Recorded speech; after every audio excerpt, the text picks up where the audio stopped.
O Sangye Chodan Choge Chonala Chanchon Prado Dane Kaza Dange Jenso Gebe Sana Chola Benjre Sangye Chomprai Cho Sangye Chodan Choge Chonala Chanchon Prado Dane Kaza Dage Jenso Gebe Sana Chola Benjre Sangye Chomprai Cho Sangye Chodan Choge Chonala Chanchon Prado Dane Tage Jenso Gebe Sanam Chola Benjre Sangye Chomprai Cho Simjin Tamje Dewa Dan Deve Jodan Dambai Dunga Da Dunga Ge Jodan Tawai Joji Dunga Mebe Dewa Damba Damen Tawai Joji Nirin Jadan Dan Tawai Dan Jumbola Nambara Joji Jigi Simjin Tamje Dewa Dan Deve Jodan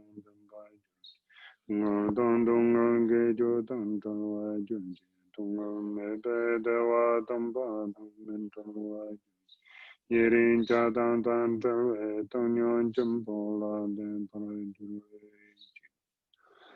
Simchen Tamje Dewa Dang Deve Jo Dang Dang Bai Joji Dunga Dan Dunga Ge Jo Dan Tawai Dunga Mebe Dewa Damba Dang Men Tawai Joji Yerin Jadan Dan Tawai Tanyon Jumbola Nambara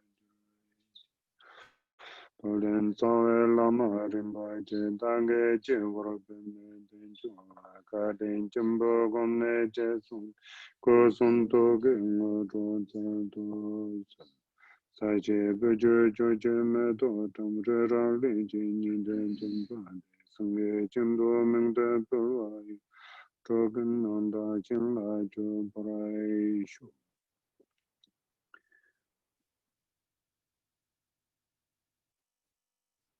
Je Me La Jin Ba Da Ja La Tu La De Jemela Cheba Durjala Zulande, Jemela Cheba Durjala Zulande, Jemela Cheba Durjala Zulande, Jemela Cheba Durjala Zulande, Jemela Cheba Durjala Zulande, Jemela Cheba Durjala Zulande, Jemela Cheba Durjala Zulande, Jemela Cheba Durjala Zulande, Jemela Cheba Durjala Zulande.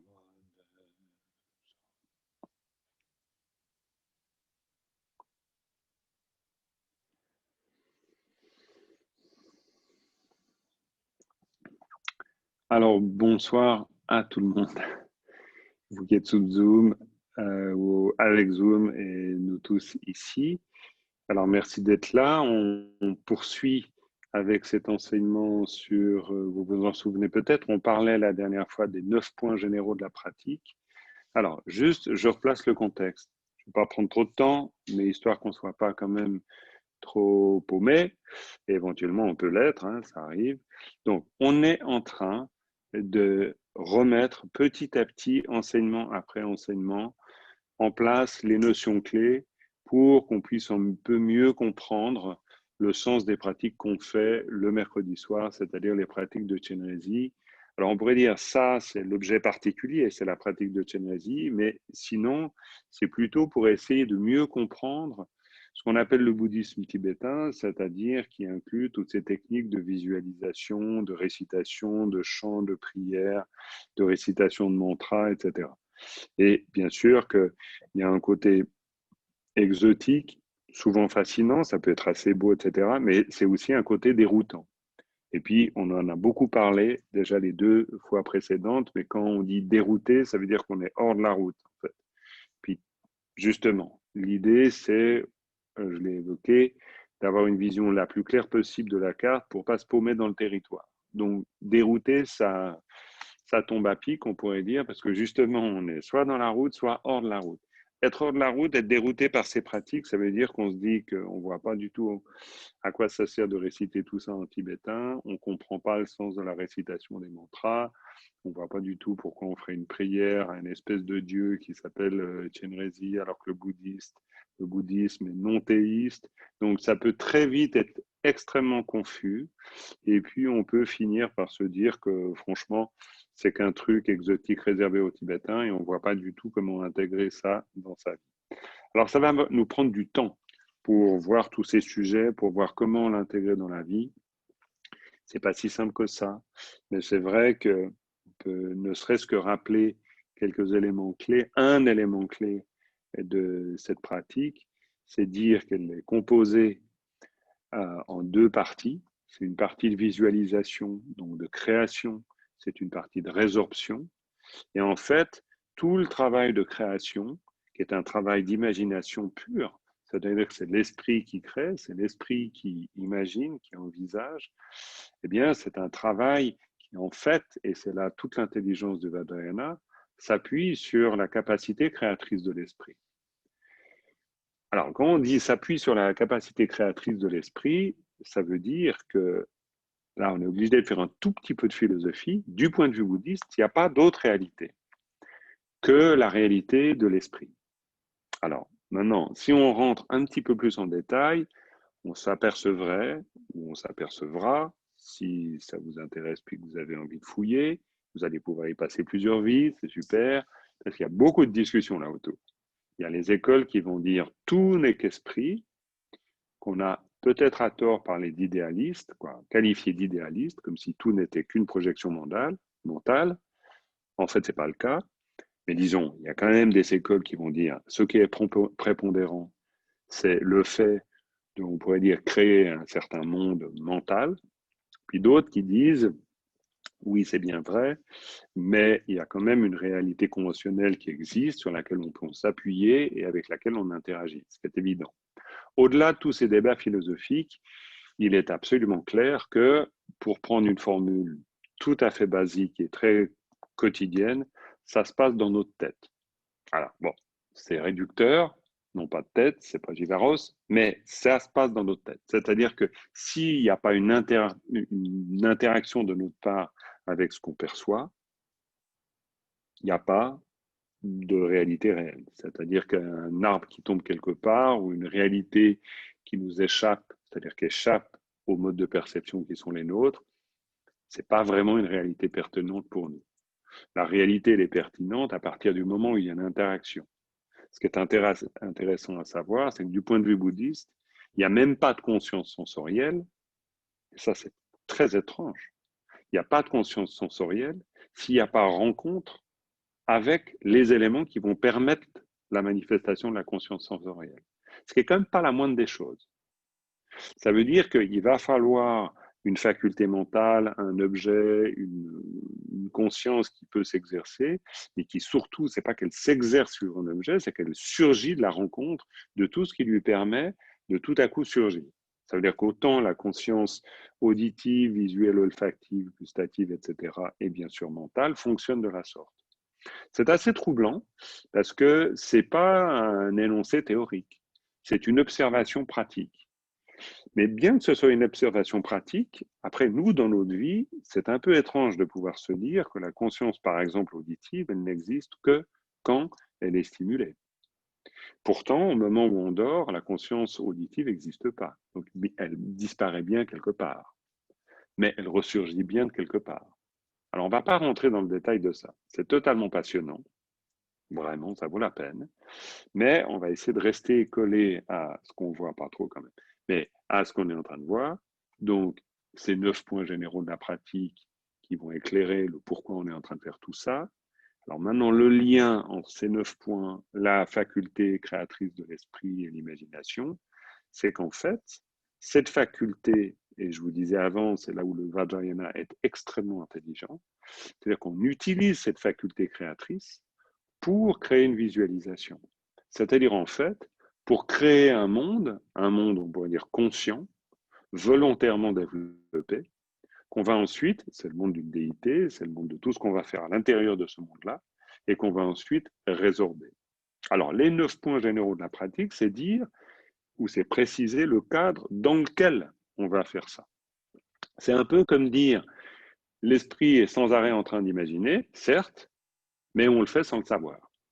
Donc, en précisant les choses, et c'est tout le travail de Jungkook Kongtrul donc ce fameux érudit du 19e sur lequel on s'appuie, c'est tout son travail que de dire oui, certes, l'esprit le fait sans le savoir, mais si on le fait en le sachant, ça va beaucoup mieux. Et en fait, c'est ce qu'il nous propose. C'est-à-dire qu'il nous propose en fait de rendre conscient un processus. C'est pas pour autant un traité de psychologie, bien sûr que non, mais il va nous dire comment on s'y prend. C'est-à-dire comment faire de cette faculté naturelle qu'on possède, créatrice, pour la mettre au service d'une pratique du dharma. C'est là l'immense intelligence du Vajrayana. Le Vajrayana, il aurait pu, comme d'autres écoles bouddhistes, dire qu'il faut surtout arrêter de penser. Les pensées, c'est le problème. On peut être des fois les premiers à considérer que les pensées, c'est le problème. Surtout si on pratique la méditation. Attention, c'est très dangereux la méditation, de ce point de vue-là. Je plaisante, évidemment. Ayez crainte. Mais c'est vrai que du point de vue du Vajrayana, on se méfie un peu de ça, non pas de la méditation du tout, mais d'une attitude qui dirait « Oula, les pensées, c'est problématique ». Même du point de vue du Mahamudra, qui est vraiment le cœur des instructions méditatives de la lignée Kagyu, on est très circonspect à l'égard de ça. Pourquoi? Parce que c'est un peu comme si on coupait justement cette faculté créatrice de l'esprit, si on enlevait cette aptitude naturelle que nous avons de pouvoir interagir avec des choses, de sentir, de vivre, etc., d'avoir un monde mental en fait. Et le monde mental n'est pas un problème tant qu'on réalise que justement ce monde mental est un monde mental. Si on pense que c'est un monde absolument réel, solide, etc., et qu'il faut absolument défendre son monde mental à l'égard ou à l'opposé du monde mental de l'autre, pensant que notre monde mental est quand même un monde vraiment beaucoup plus vrai, beaucoup plus réel que le monde de l'autre, là, ça commence à devenir très problématique. Si notre monde mental est un monde mental conscient, bah dans ce cas-là, ce que nous disent les grands maîtres Kagyu, c'est pas de souci avec les pensées. Les pensées sont l'expression de la nature de l'esprit. C'est la fameuse image des vagues qui s'élèvent à partir de l'eau. C'est dire la nature des vagues, elle est strictement identique à la nature de l'eau, c'est-à-dire à la nature de l'océan. Il ne va pas y avoir une vague qui est faite d'autre chose que la nature de l'océan. C'est quelque chose que, alors, à titre personnel, je trouve ça complètement extraordinaire, parce que ça me donne à moi une perspective totalement différente. Je peux du coup comprendre mes pensées qui s'élèvent comme étant pas si mauvaises que ça, ce qui ne veut pas dire qu'elles sont forcément bonnes, mais ce qui veut dire que dans leur nature, elles ont quelque chose d'intéressant. Et je trouve que d'une manière générale, c'est du point de vue, on va dire, bouddhiste, non pas une invention, mais une manière de souligner les choses qui est particulièrement pertinente. Parce que ça nous permet de gommer une sorte de scission qu'on peut faire entre soi et la pratique. Alors vous me voyez peut-être arriver, parce que le départ de l'explication, c'est de dire comment finalement on réduit le gap, c'est-à-dire comment on ne déroute pas, c'est-à-dire comment on intègre la pratique. Et puis là, finalement, je suis en train de donner une première clé, c'est-à-dire en disant, ben, il y a une possibilité d'intégration des pensées comme activité naturelle de l'esprit, et il y a une possibilité plus grande encore de pouvoir les reconnaître comme véritable nature de l'esprit. Alors on pourrait dire, quel est le rapport avec Chenrezig? Ben, le rapport, il est clair, parce que Chenrezig est une pensée. C'est-à-dire qu'au moment où on produit une visualisation, on le fait avec rien d'autre qu'avec notre imagination.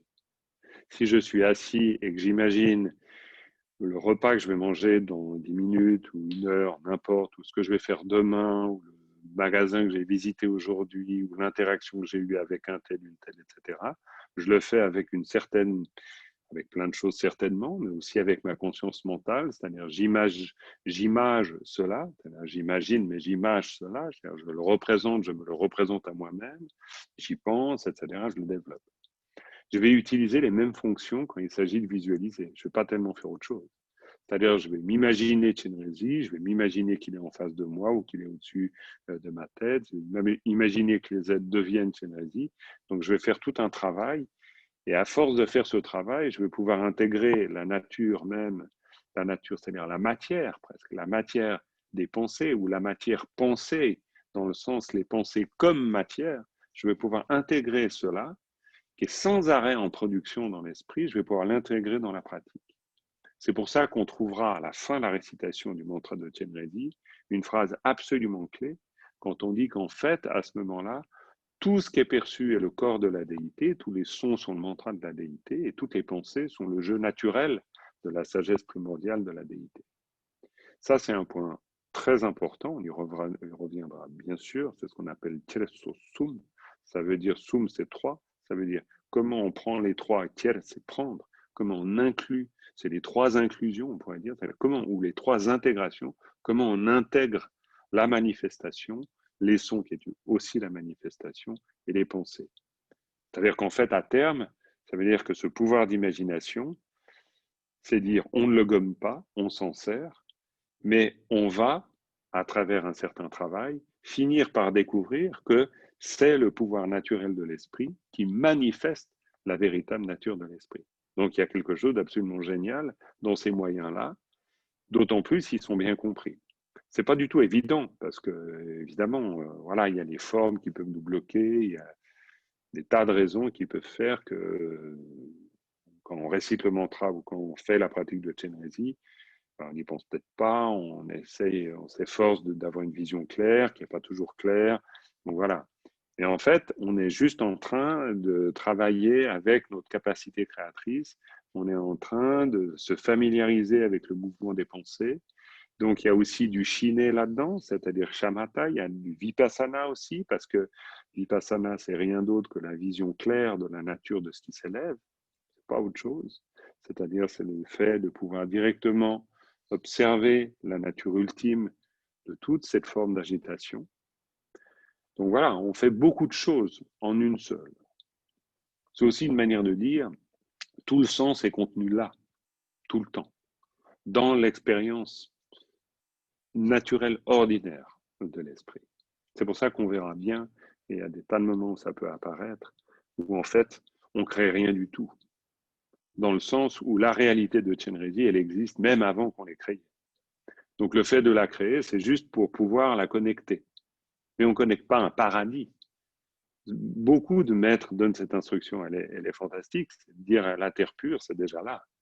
C'est juste nous qui ne sommes pas dans une terre pure. Évidemment qu'on n'est pas dans une terre pure. Si j'ai des boules comme ça, je ne suis pas du tout dans une terre pure. Ça, c'est clair. En fait, je suis complètement pris par mon émotion, confit dedans, comme, je ne sais pas, confit doigt, quoi. Vous voyez le truc, là. Il y a vraiment quelque chose qui est entouré par cette graisse, qui est pris par ça. Je suis pris par ça. Je suis dans cette réalité. Donc, évidemment, cette réalité est toujours mentale. C'est toujours la réalité de production d'un phénomène mental. C'est jamais autre chose. Ça ne peut pas être autre chose. C'est impossible. Il ne peut pas y avoir une réalité hors de moi qui suis en train de la penser. C'est strictement impossible, quoi. Aussi subtile soit-elle, quoi. C'est comme je ne veux pas être hors de mon corps. Je ne peux pas faire un mouvement avec mon bras pour essayer d'être hors de mon corps. Je suis indifférencié à mon corps. De la même manière, je suis indifférencié à tout ce que je pense et à tout ce que je perçois. Donc là, maintenant, je peux faire un retour aux 9 points généraux de la pratique parce que justement, eh bien, tout ce travail-là, tout ce qui va nous permettre de comprendre ça, est indiqué et Django Control, au départ, nous dit comment on entre là-dedans. Alors, la dernière fois, on en a vu trois. On en a vu, le premier, c'est le renoncement. C'est le fameux Ngejung. Alors, j'ai fouillé, je vous ai dit la dernière fois, et j'ai envie d'y revenir brièvement. J'ai fouillé le sens de Ngejung parce que renoncement, puis c'est vrai qu'on peut aussi le traduire dans certains textes par le dégoût du cycle des existences. J'ai fait un petit peu d'étymologie avec vous, et puis en reprenant les deux syllabes, c'est-à-dire Nge et Jung, et en disant Nge, c'est de l'ordre de la certitude, ça exprime la certitude, et Jung, ça veut dire ce qui surgit. Et effectivement, en regardant dans les dictionnaires, c'est très clair, c'est effectivement ça. Bon, le mot le dit lui-même. Mais ce qui est intéressant de voir, c'est pourquoi les Tibétains, ils ont choisi ce mot pour traduire un terme sanskrit qui dit cette idée du renoncement. Alors, ce qui est fantastique, c'est qu'il n'y a rien du tout du renoncement. Évidemment, parce que dire quelque chose qui surgit avec certitude, bon, alors la conclusion de ce qui surgit avec certitude peut nous amener au renoncement, ça c'est possible. Mais disons, c'est pas du tout évident de faire le chemin qui nous permette de dire qu'une chose qui surgit avec une certitude ou que quelque chose surgissant avec certitude mène au renoncement. Alors, qu'est-ce qui surgit avec certitude? Ce qui surgit avec certitude, c'est que le cycle des existences, ben en fait, ça ne vaut pas la peine, quoi. C'est-à-dire que toute forme d'activité ordinaire, elles, non, elles ne vont pas nous mener à l'éveil. Et donc, le terme Ngejung, En sanskrit, je me rappelle plus comment ça s'appelle. Mais je suis pas sûr que ça vous intéresse vraiment de l'avoir en sanskrit. Ça vous intéresse ou pas? Je peux vite regarder si vous voulez. Mais je me rappelle pas comme ça. Je vais peut-être voir si je l'ai comme ça tout de suite. C'est possible. Et puis comme ça, je vous le donne en sanskrit éventuellement. Tac, tac. C'est un miracle, ces petits ordinateurs. Voilà. Et tic. Et voilà. C'est Nisraranya. Bon, ça ne nous avance pas grand-chose. Hein. On est bien d'accord. Ça n'avance même rien du tout. En tout cas, pour moi, le tibétain est plus pratique, là, du coup, évidemment. Mais ce qui est intéressant, c'est que le mot sert à parler des 4 nobles vérités, et surtout de la troisième. Alors, la première, c'est la vérité de la souffrance. La deuxième, c'est l'origine de la souffrance. La troisième, c'est le chemin, c'est plutôt la cessation de la souffrance. Et la quatrième, c'est le chemin qui mène à la cessation de la souffrance. La troisième, c'est la cessation de la souffrance. Ce terme, Ngejung, est lié à la troisième vérité des nobles, ou la troisième noble vérité. Il y a 2 manières de le dire. Vérité des nobles dans le sens des Aryas. Hein, les Bouddhas étant les Aryas, c'est la vérité des nobles. Vérité de la cessation de la souffrance. Ça veut dire qu'à un moment donné, Ngejung, il y a quelque chose qui surgit de manière tellement nette, Nge, certitude, Jung, surgir, surgir d'une manière nette, surgir avec certitude. Ce qui surgit avec certitude, c'est que oui, il y a une cessation de la souffrance et oui, il y a des choses qui ne mènent pas du tout à la cessation de la souffrance. D'où l'idée du renoncement. D'où l'intérêt de faire un petit peu d'étymologie, pas trop, hein, parce que le but, c'est pas de faire un cours ici de tibétain, mais c'est de se rendre compte que quand il dit le renoncement est le socle, la fondation de la pratique, ça veut dire qu'en fait, il y a une certitude profonde. Certitude profonde que tout ce qu'on met en place, qui ne nous engage pas dans le samsara, mais qui nous engage plutôt vers la cessation de la souffrance, ou vraiment vers la cessation de la souffrance, ça, c'est le point de départ. Donc, il y a plein de choses qui se greffent là autour. C'est-à-dire, il y a un sens éthique, il y a pourquoi on fait les choses, ça nous concerne tous, hein, pourquoi moi je parle, pourquoi vous écoutez, pourquoi on pratique, et on est en train de faire quoi? Est-ce qu'on est en train de rechercher les 8 dharmas mondains ou pas? Pourquoi j'évoque les 8 dharmas mondains? Parce qu'en termes de renoncement, on pourrait dire que c'est la frontière. Alors là, c'est radical. C'est-à-dire, soit on cherche son avantage, son bonheur, on cherche à éviter la souffrance, on se plaît dans les louanges et puis on n'aime pas les critiques, etc. On est dans les dharmas mondains, ce qui est décrit par le Bouddha comme quelque chose, dès lors qu'on est dans ce jeu-là, bah, on n'est pas vraiment dans la pratique du dharma. Alors, ça ne veut pas dire que c'est facile de ne pas être dans ce jeu-là. On est très souvent, moi, je peux me retrouver largement des fois dans ces jeux, des fois, je peux en avoir un peu honte. C'est difficile d'avoir et d'admettre la conscience qu'on a de soi, mais il faut l'admettre. Ça fait partie du travail. Il n'y a pas du tout l'idée qu'il faut être pur. Non, non. Le renoncement est le socle de la pratique. Ça veut dire, je renonce, je sais que consciemment, il me faut œuvrer à renoncer au dharma mondain, c'est-à-dire à toutes sortes de préoccupations qui n'ont rien à voir avec la pratique. C'est-à-dire, je ne fais pas de Chenrezi pour devenir le champion de la visualisation. Je ne fais pas de Chenrezi pour avoir des pouvoirs extra-normaux, supranormaux, etc. Je ne fais pas de Chenrezi pour être plus tibétain que les Tibétains. Je ne fais pas de Chenrezi pour dire ça c'est le vrai dharma, les autres c'est pas le vrai dharma. Tout ça c'est zéro. Hein.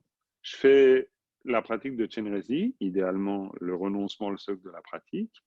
Hein. Donc je fais Chenrezi pour m'acheminer clairement vers la troisième noble vérité, la cessation de la souffrance, le renoncement. Donc c'est intéressant, vraiment. Et encore une fois, on l'a vu chaque fois et on le reverra sans arrêt, à chaque fois. Tout cela ne vaut la peine que si ça nous parle à nous, que si on se met soit en rapport avec ces instructions. Sinon, c'est que théorique. Et puis, bon, voilà, pas grand intérêt. Le deuxième point parmi ces 9 points généraux, c'est la foi. Hein, on a dit la porte d'entrée. La foi, c'est la certitude. Je l'ai rapidement évoqué la dernière fois. Il y a 3 sortes de foi et confiance. C'est la foi de la certitude. C'est-à-dire que, bien sûr, sans certitude, on ne prend pas le chemin, quoi. Il faut que j'ai une sacrée confiance dans la carte qui, en fait, n'est qu'un dessin à une échelle extrêmement petite et qui représente le territoire pour me servir de la carte. Hein. Quand même, si on y réfléchit 2 secondes, je déplie un bout de papier et je vais trouver ma route. C'est presque miraculeux, franchement. C'est-à-dire, nous, on a l'habitude, on ne se pose plus la question. Mais vous imaginez la confiance qu'il faut? On ne la questionne même pas, cette confiance. On n'est pas du tout en train de se dire qu'il y a quelqu'un qui a pu nous induire en erreur. Ça n'existe pas. Alors là, je suis sûr, on peut mettre n'importe qui à défi. Quand on déplie une carte, on est absolument persuadé qu'on va trouver notre route. On se dit, j'allais dire, non, on se dit, zut, je ne sais pas lire une carte, c'est ce qu'on va se dire. Ou, passe-moi la carte, tu ne sais pas la lire. Oui, mais on ne pense pas à la carte, mais non, la carte, elle nous indique le sud, mais en fait, c'est le nord. On a confiance. On a confiance et pourtant, on est dans une représentation extrêmement symbolisée du territoire. Parce que la ville où on se rend, c'est juste un point rond. Mais alors, quand on arrive vers la ville, ça ne ressemble pas à un point rond. Hein. Mais on a confiance, on y va, on fait. Donc la confiance, elle est fondamentale. C'est-à-dire les instructions qu'on reçoit, Chenrezig, ce qu'on fait, c'est une carte. Hein. Ça ne veut pas du tout dire qu'une fois qu'on réalisera l'éveil, ça va être comme on récite la pratique. Hein. Peut-être que le tibétain ne sera pas utile, on n'en sait strictement rien. On est en train d'utiliser une carte, on utilise des moyens. Quand on réalise l'éveil, moi je me rappelle Charles Rinpoche, je traduisais une fois pour lui à Montchardon, il s'arrête en plein enseignement puis il se dit, en fait je pense que le Bouddha il ne se disait pas bouddhiste. Non, non, pas du tout. Et c'était très intéressant parce que c'était une manière de dire, mais c'est une représentation qu'on a, et le bouddhiste, etc. Mais ce n'est pas du tout sûr que la réalité du Bouddha, on ne sait même pas. Évidemment, on ne peut pas le savoir. Quelle est la réalité du Bouddha? C'est impossible. Donc, notre réalité, un jour, le jour où on atteint l'éveil, ce n'est pas la réalité de la carte. Hein. Mais il faut avoir sacrément confiance dans la carte pour un jour faire l'expérience du paysage. Donc, c'est exactement ce qu'il nous dit. La foi, c'est sa porte d'entrée. S'il n'y a pas la foi, on ne rentre pas. On rentre pas, on passe pas le seuil. Hein, le fameux renoncement qui est le socle. Et comme je vous le disais, Mangdo en tibétain, c'est le seuil aussi. C'est la pierre qu'on pose sur le seuil. Donc c'est la pierre d'entrée aussi de la maison. Ça a le double sens. Et le troisième point, c'est la compassion, sa large route. Pour dire qu'on ne le fait pas tout seul, on le fait en incluant les autres, c'est-à-dire il y a vraiment cette idée de compassion. C'est fondamental dans la démarche, ça c'est clair. Pourquoi? Parce que justement, c'est lié aussi au premier point, au renoncement. C'est-à-dire, on n'est pas dans un dharma mondain. Un dharma mondain, c'est sauver sa peau tout seul. Ça, c'est extrêmement courant. C'est ce qu'on fait tout le temps. Forcément. Mais ce n'est pas non plus un mal. Il n'y a rien à stigmatiser. C'est juste que, voilà, on fonctionne pour l'instant majoritairement selon, dans le règne de l'ego. Voilà, on vit en république égotique. Et puis en république égotique, ben, c'est forcément moi d'abord. Voilà. Alors que le troisième point, la compassion, sa large route, c'est pas moi d'abord. C'est-à-dire que ce qu'on fait là à Chenrezig, alors bon, c'est pas évident de faire le lien entre aider les êtres et faire Chenrezig, ça je suis d'accord. Parce qu'en plus, il y a des tas de gens qui vont nous dire, oui, mais t'es bien gentil, mais l'Afrique, il meurt de faim, etc. Donc, tu m'expliques comment tu aides le monde dans un Chenrezig. Moi, j'aimerais bien avoir une réponse. Alors, je ne vais pas vous la donner maintenant, là, parce que c'est pas simple, hein, cette réponse-là. Puis en plus, ben, je trouve que chacun peut bosser un peu pour la trouver, la réponse. C'est pas moi qui ai toutes les réponses, évidemment. Mais là, ça nous pose une question, c'est-à-dire la compassion, sa large route. Alors, un des éléments de réponse, ce n'est pas la réponse définitive, c'est que faire Chenrezig et inclure par exercice cette présence d'autrui et donc cultiver cette bodhicitta, cette intention, c'est peut-être justement un jour avoir la bonne réponse. C'est-à-dire sortir peut-être de la convention de la bonne réponse et trouver la bonne réponse. Ça va peut-être au-delà de la charité, au-delà du bien tel qu'on pense et tel qu'on nomme être ceci est le bien, ben ça va peut-être au-delà de ça. C'est justement de nouveau peut-être cette énergie créatrice. On parle beaucoup de l'action spontanée des Bouddhas, de l'activité éveillée des Bouddhas. C'est ça. Chenrezig, c'est l'activité éveillée des Bouddhas. Chenrezig, c'est pas forcément la peinture qu'on regarde. Je fais un geste avec la main gauche pour désigner la tonka qui se trouve ici dans ce centre. Mais c'est pas ça, Chenrezig. Quand on regarde le commentaire, Chenrezig, c'est tout. Ça peut être un chien, ça peut être un roi, ça peut être... on ne peut pas savoir. Ce n'est pas nous qui pouvons déterminer sous quelle forme va se manifester cette activité. Par contre, l'activité, elle va toujours être l'activité pour le bien d'autrui. Dans le fait de ne pas pouvoir identifier, ça ne veut pas dire que nous, on est tellement stupides qu'on ne peut pas le voir. Ce n'est pas du tout ça. Karma pas est la manifestation de cette activité, on le voit. Donc, on n'est pas non plus complètement obtus. Non, c'est simplement qu'elle est au-delà des limites qui sont les nôtres. Donc en fait, cultiver la compassion, c'est travailler déjà dans un terrain qui est l'au-delà des limites qui sont les nôtres. Forcément. C'est-à-dire que le fait, et on peut le sentir, d'ailleurs c'est intéressant de sentir l'étroitesse. En tout cas, je ne sais pas si ça vous arrive, mais moi je sens l'étroitesse. C'est-à-dire qu'à des tas de moments, le fait de me dire je vais faire une pratique pour le bien d'autrui, je trouve ça assez abscon. Ce n'est pas toujours super net. Ce n'est pas toujours évident de faire une pratique en se disant si, tout le monde est là, quoi. Est-ce que tout le monde est là? Moi, c'est pas toujours sûr. C'est pas évident. Donc, la visualisation, elle m'invite à essayer de mettre tout le monde là. Et je peux prendre le temps, dans la pratique, quand je fais Chenrezig, me dire, tiens, troisième point, la compassion, c'est la large route. Je peux prendre le temps. Je suis en train de réciter les mantras, je peux penser à mon père, à ma mère, parce que souvent dans les textes, on les évoque. Si ça nous dérange, on peut penser à quelqu'un d'autre, mais disons, on serait bien d'avoir de la compassion pour eux aussi. Bref, on peut inclure ce qu'on n'aime pas, ce qu'on aime, etc. Il y a un magnifique travail qui peut être fait. Ce travail, il est mental. Et pourquoi il est mental? Parce que c'est le travail qui va nous permettre, c'est le travail mental qui va nous permettre un jour d'avoir la bonne réponse. C'est-à-dire, on est en train de travailler avec ces moyens pour cultiver cette compassion, pour élargir, pour ouvrir. Mais pour ouvrir, il faut aussi voir qu'on est fermé, sinon on n'a rien à ouvrir. Donc, il doit y avoir beaucoup d'honnêteté. Si je n'ai pas d'honnêteté sur ce qui m'enferme, je ne peux pas avoir l'honnêteté d'ouvrir. Donc, il faut aussi que je reconnaisse que ces moyens, ils me disent quelque chose pour moi. C'est-à-dire, c'est pas juste j'ai de la compassion. Non, au départ, j'ai pas de la compassion.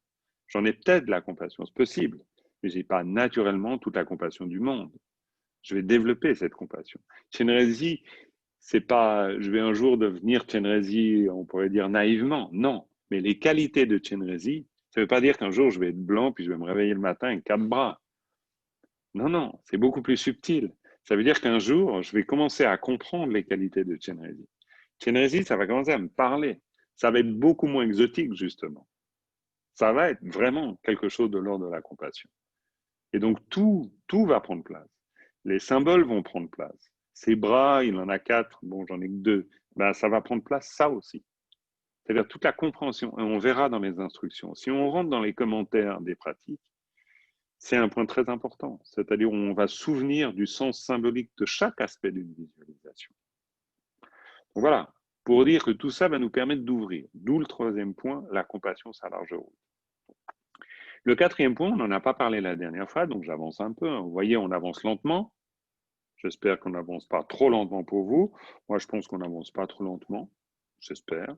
Bon, on pourra toujours en reparler, hein, mais pourquoi? Parce que, en tout cas, en ce qui me concerne, ça m'aide à comprendre ce que je suis en train de vous dire. C'est quand même pas mal. Moi, ça me sert à ça. Alors, le quatrième point, c'est la concentration unifiée. Ça, c'est le texte. Sa poutre, l'arbre de quoi? Sa poutre maîtresse. Oui, sa poutre maîtresse. Donc, je reprends parce que c'est pas bien dit. La concentration unifiée, virgule, sa poutre maîtresse. J'hésitais parce qu'en fait, en tibétain, c'est Nyamlen So Shing Tse Tik Tuk Tuk Yin. Vous êtes d'accord? C'est beaucoup plus clair. Hein? Ouais, comme quoi c'est génial quand même. Alors, je vais vous rendre ça plus clair. Nyamlen, c'est la pratique, on l'a dit, hein, c'est un mot intéressant parce que nyam, c'est l'expérience, len, c'est prendre. Donc la pratique, c'est prendre l'expérience, c'est faire l'expérience. Donc j'aime beaucoup ce mot, nyamlen, nyam, hein, nyam par exemple, c'est les expériences qu'on fait, les expériences de félicité, de vacuité, d'enyam, tongnyam, selnyam, de clarté. Donc, c'est des nyam, ça c'est le mot pour dire expérience, mais c'est aussi nyamnyong, une expérience qu'on fait, avoir de l'expérience, nyamnyong, mais j'en ai pas, etc. Nyam, on retrouve toujours nyam, nyam, nyam. Ça fait penser à miam, miam. C'est un moyen mnémotechnique, mais c'est sympa. Le goût des choses. Le goût des choses. Donc là, c'est le goût des choses. Hein. On prend quelque chose qui nous donne le goût. C'est la pratique. On parle de la concentration unifiée. Là, la traduction, il dit sa poutre maîtresse. Évidemment, pour nous, poutre maîtresse, c'est clair. Hein, poutre maîtresse. Tibétain, c'est pas du tout ça. En tibétain, c'est So Shing. So Shing, c'est dans l'autre sens. C'est pas la poutre maîtresse, c'est comme ça, So Shing. Soshing, c'est l'arbre de vie, c'est l'arbre qu'on met au cœur d'un stupa. Alors, je ne suis pas du tout en train de dire que Christian Charrier fait un mauvais boulot. Alors, vraiment pas. Il fait un très bon boulot. Et il a raison, comme tout traducteur, il se dit comment je vais leur faire comprendre les choses. Et s'il dit l'arbre de vie, c'est vrai que ce n'est pas évident si on n'est pas là pour expliquer. Vaut mieux dire put maîtresse. Donc, il n'y a pas de critique. C'est juste là, on a le temps. Donc, je peux vous expliquer ce que c'est Soshing. Et ça vaut le coup. Parce que Soshing, ça se met au milieu. Ça veut dire que si vous voulez faire des stupas, on en a fait plein, mon cher, dans des stupas. C'est très impressionnant. Alors, on fait un stupa. De toute façon, c'est un truc de fou ce que font les bouddhistes parce que tout le travail à l'intérieur, on ne le voit pas. C'est le travail le plus important. Construire l'extérieur d'un stupa, comme dit Lama Tenzang, ça, c'est une année de boulot, pas de problème. Mais réunir toutes les substances pour remplir les stupas, ça, il a mis 12 ans à le faire. Il n'en a parlé à personne, il a récolté des petites graines, des substances, des trucs. Et puis, une fois que tout était prêt, on a construit. Donc, la construction, c'est une année. Le travail nécessaire pour la construction, c'est-à-dire ce qu'il faut mettre dedans, c'est incroyable. Quand il dit 12 ans, il est encore gentil. Il a dû certainement commencer avant. Et dans ce qui est mis dedans, il y a des soshing. Alors, pour faire des soshing, des arbres de vie, vous devez couper un arbre, pas n'importe lequel, ça doit être un arbre fruitier, etc., qui est tourné dans le bon sens. Donc, vous marquez l'est, etc. Donc, la direction, ça doit être la bonne. Vous allez le couper au bon moment, selon le calendrier. C'est tout un travail. Après, il faut l'équarrir, c'est-à-dire il faut lui donner une forme carrée. Après, il faut le peindre.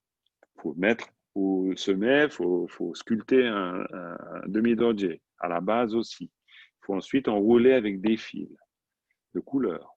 Chaque fil est tressé de 5 fils de couleur. Vous devez faire des trous aussi dans le Soshing, c'est-à-dire des trous dans lesquels il y a des mantras. Les mantras, c'est des rouleaux où il y a plein de mantras qui sont écrits. Heureusement, on a des moyens modernes pour écrire tous ces mantras. Il faut rouler les mantras, tremper d'abord la feuille dans de l'eau safranée, etc. Et puis tamponner de rouge pour être sûr qu'il y a le haut, la tête, le bas du mantra, on ne se trompe pas. Mettre un petit bout d'encens dedans. Je vous dis tous ces détails pour dire le travail immense pour faire juste un Soshing. Donc là, voilà, on reprend Soshing. Et la concentration unifiée, c'est la poutre maîtresse, c'est-à-dire c'est le Soshing. Alors là, ce qu'il est en train de nous dire, c'est que l'axe des choses. C'est carrément l'axe. Et si on reprend concentration unifiée, c'est Tse-Chik en tibétain. Donc, Tse-Chik, Duk-Tuk.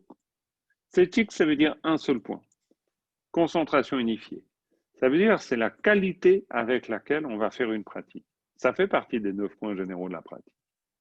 Donc là, je pense que c'est un point carrément super important. Pourquoi? Parce qu'on aurait tendance à penser que ces méthodes tibétaines, on récite des textes, etc., des mantras, des prières. Hein. Donc, ça c'est bien, mais ce n'est pas la méditation. La méditation, c'est autre chose. Là, à ce moment-là, on ne fait rien du tout, on est super concentré, etc. Là, ce qu'il est en train de nous dire, c'est que c'est carrément pas ça. C'est-à-dire que la concentration avec laquelle on fait les choses, elle est totale. Et là, je vais passer assez vite sur ce point et arriver au suivant, parce que vous allez voir que c'est directement en lien. Il dit conscience, attention et vigilance lui sont indispensables. Donc ces 2 points vont avec. Conscience, attention et vigilance lui sont indispensables. C'est-à-dire que pour développer cette qualité de tsétik, attention unifiée, ça veut dire être complètement là, avec ce qui se passe, développer au fond de soi cet axe incroyablement fort, qui est So-Shin. So, c'est la vie, c'est l'arbre de vie, c'est-à-dire ce qui nous tient en vie, en fait. Si on est comme un stupa, ça veut dire ce qu'il y a à l'intérieur de nous qui nous tient en vie, c'est l'attention unifiée. C'est d'être complètement là, avec qui on est, tel qu'on est, mais d'être complètement là. C'est chic. C'est chic, ça veut dire un seul point. Il y a un seul point. Totalement focus, et on est là et on fait.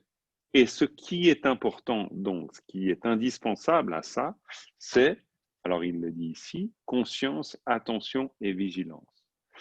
Alors, en tibétain, nyamlen delme. C'est un bon terme. Delme, ça veut dire quelque chose dont on ne se sépare pas. Et là, ça prend un autre sens si on regarde le tibétain. Ça veut dire que la pratique qu'on fait, c'est une pratique qui ne se sépare jamais de. Donc, ça veut dire que la pratique qu'on fait, elle ne se sépare jamais de alors là, on y est. Payu tenxie.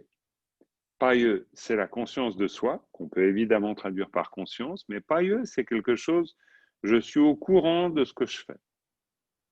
Je ne peux pas dire, ah oui, non, mais inconsciemment, j'ai fait ça. Non. Non. Il peut y avoir évidemment un inconscient qui travaille. Mais l'effet de l'inconscient qui travaille, je suis conscient de son effet. Je ne suis évidemment pas conscient de tout ce qui se trame au fond de moi, ça d'accord. Mais je suis absolument conscient que quelque chose est en train de s'élever et se trame là, maintenant, en moi. Ça, c'est pareil. Je suis au courant.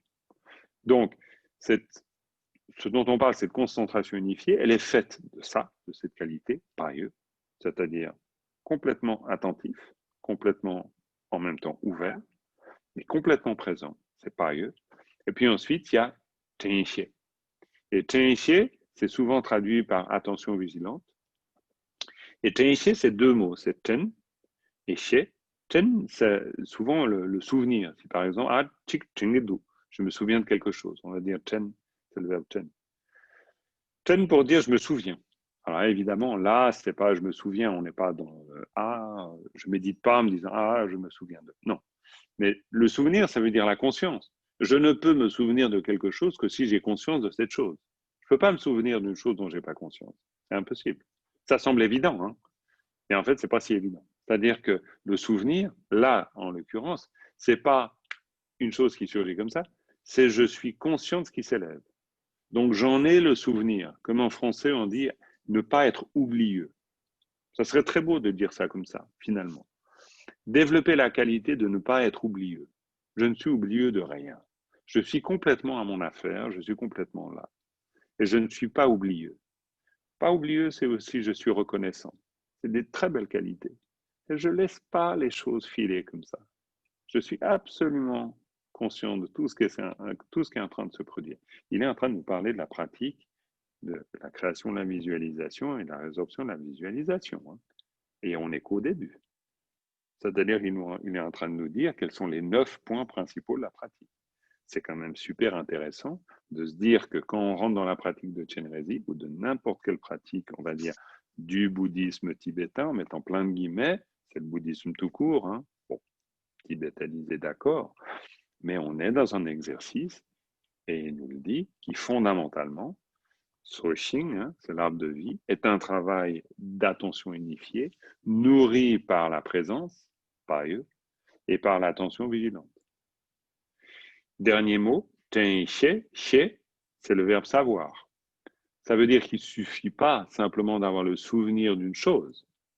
Je le sais. Je ne peux pas dire ah non, ce n'est pas de ma faute. Je ne savais pas. Hein, avec les gamins, si vous avez des gamins, bon, avec ma compagne Agathe, je partage les joies de la vie de famille. C'est extraordinaire. Hein. C'est jamais de leur faute. Bon, on a fonctionné comme ça. Mais c'est tout un travail, évidemment, pour faire que petit à petit, c'est pas une question, c'est de ta faute, c'est pas ça le but. C'est que oui, il s'est passé ça. Juste ça. Il n'y a pas besoin de dire faute, pas faute. Mais tu es au courant? Rien que déjà être au courant, c'est beaucoup. Ça, c'est je sais pas. Je sais. Je sais ce qui se passe. C'est-à-dire ma capacité de tenpa, de souvenir, c'est-à-dire d'attention à ce qui s'élève, elle est consciente. Je le sais. Donc tout ça, c'est l'attention vigilante. C'est l'attention vigilante qu'on va travailler. Alors souvent, on va le travailler dans Shiné, hein, la pratique du calme mental, c'est vrai.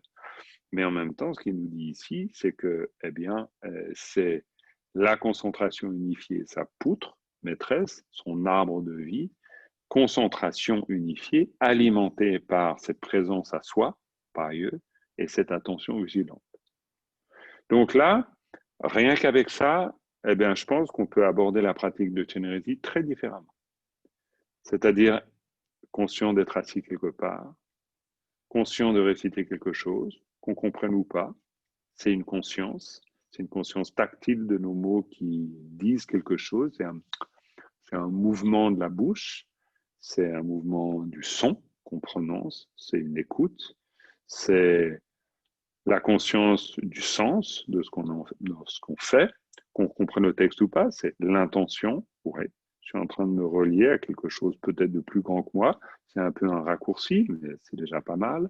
Donc, je suis en train de prendre refuge quand je suis en train de prendre refuge, je suis en train de visualiser quand je visualise, etc. Ça veut dire remettre les qualités qu'il est en train de nous énoncer, hein, remettre toutes ces qualités en œuvre et faire que, ben, voilà, on se souvienne que c'est les 9 points généraux.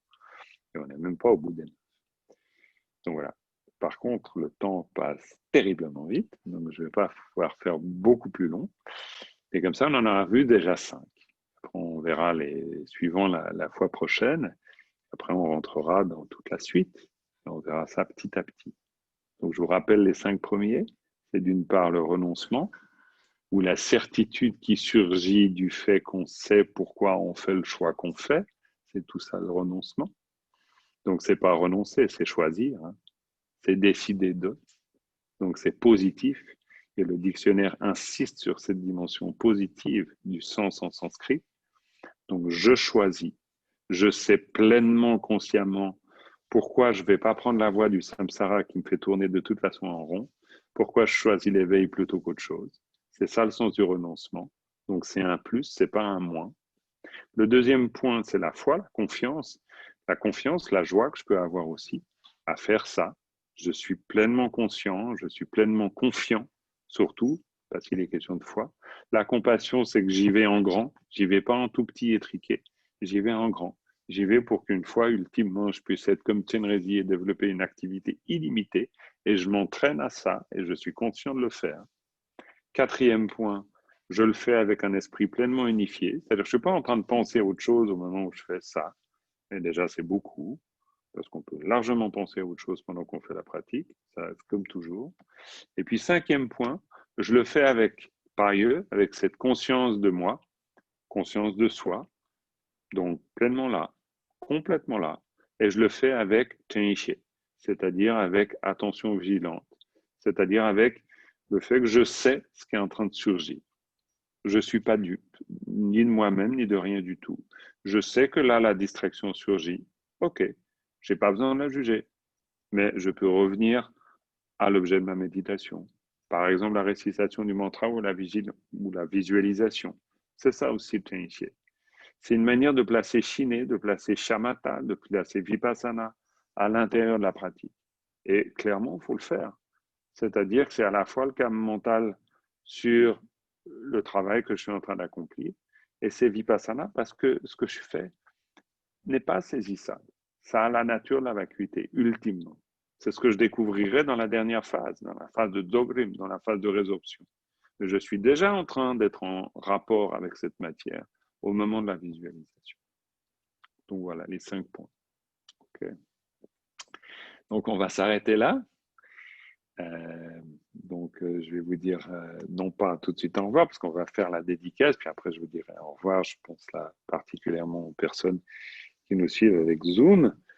Alors on fait la dédicace, qui est toujours ce moment important, ce moment où on se dessaisit de tout ce qu'on vient de faire ce soir. On l'offre à tous les êtres en faisant vraiment ce souhait, puisse cette vertu leur permettre à tous les êtres d'être libérés, de se libérer de l'océan du devenir, ballotté, comme le texte le dit, ballotté par les vagues de l'océan du devenir. Donc, puisse-t-il arrêter d'être ballotté une fois pour toutes. C'est pour tous les migrants que nous sommes et qui traversons les flots du samsara. Tonam diye tamche zempane tomne nipe tonam pomtiane kega nache balar tupai sibe tsole doa doa isho.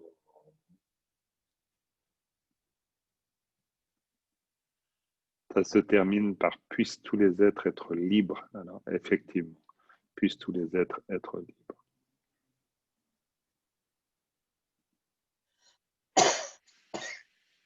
Voilà. Alors, bonsoir à toutes et à tous, à vous qui nous suivez sur Zoom. Alors, j'espère que vous avez bien entendu, que c'était OK. Je vous fais un petit signe. Bye bye. OK, parfait. Tout le monde dit au revoir, au revoir. Et puis, c'est vraiment sympa de nous accompagner. Donc, nous sommes là une petite dizaine et vous êtes là un certain nombre. Donc, voilà, on est tous ensemble ce soir. Donc, on n'est pas juste le nombre qu'on est, on est plus que ce que l'on pense. C'est déjà hein, une bonne leçon que peut nous donner Zoom. On est toujours plus que ce que l'on pense. Voilà. Donc, merci à toutes et à tous. Et on se revoit donc mercredi. Oui. Ah oui. Alors, deux choses très importantes. Oui, une petite annonce. Alors, on l'enverra.